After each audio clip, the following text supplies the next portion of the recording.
Hi everyone, in this video, we'll show you how to create a fixed price listing. Let's get started. First, log into your seller account.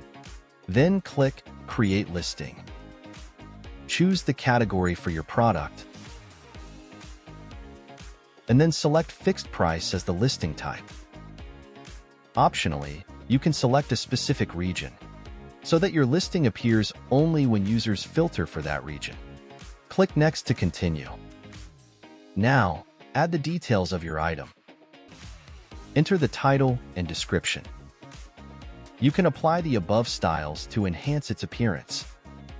Specify the price at which you'd like to sell the item. Add quantity of the item.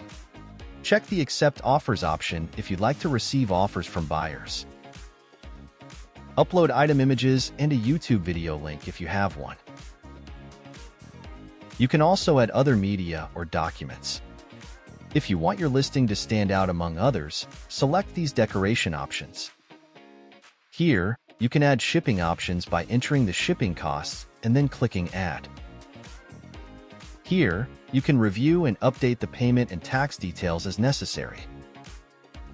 Set the listing duration from here. Once all required information is filled in, click the Create Listing button. You'll see a success message and your listing will be active on the details page, ready for purchase. This is how you can create a fixed price listing. Thank you for watching.